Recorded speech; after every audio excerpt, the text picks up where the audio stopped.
제주의 다양한 소식을 전해드리는 뉴스 브리핑 순서입니다.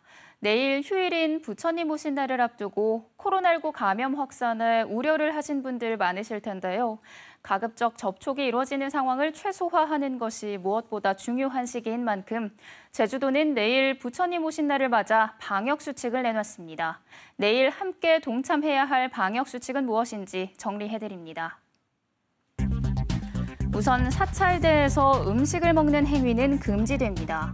전자출입자 관리 명부인 제주 안심코드 등을 통해 출입자 관리를 철저히 해야 하고 마스크 착용도 필수인데요. 안전한 행사를 위해 바닥면에 이용자 사이 2m 거리두기 표시를 해두고 가급적 떡이나 간식 등을 포장해 나눠주는 것으로 공양을 대체하도록 당부하고 있습니다. 방역수칙 점검도 이뤄지는데요. 제주도는 내일까지 도내 사찰 290여 곳을 돌며 법회 때 좌석수 30% 이내 인원 제한과 합창단 운영 금지, 출입자 명부 작성 여부를 집중적으로 살필 계획입니다. 제주도는 종교 행사 등으로 인해 또 다른 감염이 이어지지 않도록 철저한 방역에 모두가 한마음 한뜻으로 동참해달라고 호소하고 있습니다. 이어서 주요 단신 전해드립니다. 제주도 관광협회는 부처님 오신 날을 전후로 하루 평균 3만 5천여 명의 관광객이 제주를 찾을 것으로 전망했습니다.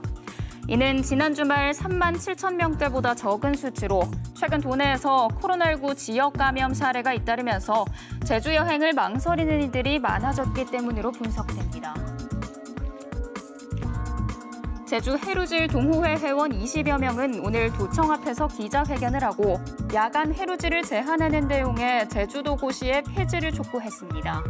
이들은 야간 해루질을 제한하는 제주도의 86호 고시는 수산자원관리법 같은 상위 법령의 명확한 근거를 따르지 못하고 있어 무효라며 이번 고시로 레저인들이 과태료 처분을 받는 것이 부당한 만큼 폐지돼야 한다고 주장했습니다.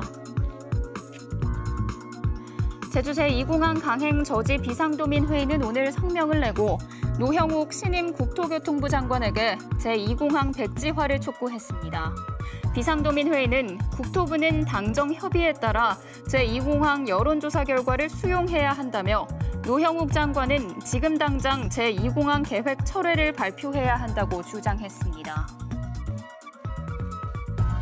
제주도 감사위원회는 최근 제주도가 제주국제대학교 운영 전반에 대한 감사를 청구함에 따라 다음 달 7일부터 25일까지 학교법인 동원교육학원과 제주국제대를 대상으로 종합감사를 진행합니다.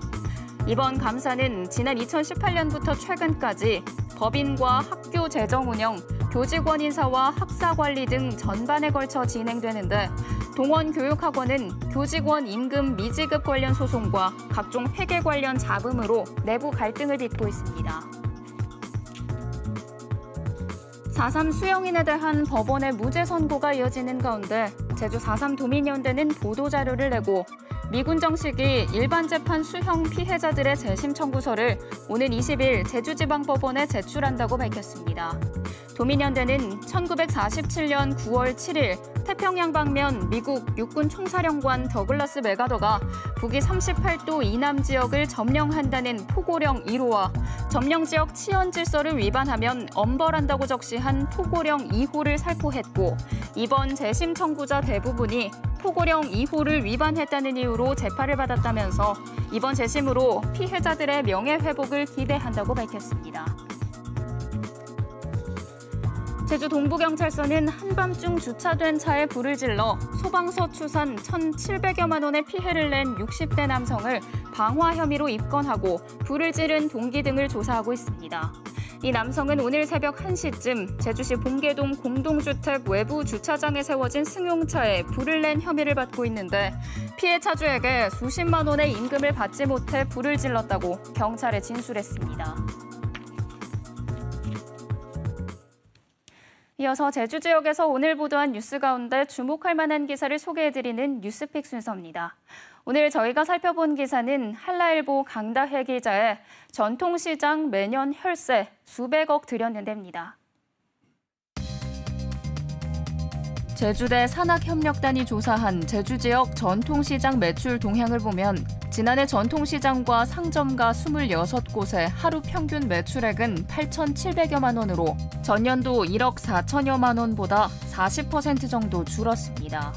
2018년과 비교해서도 3년 새 43% 가까이 줄었는데요.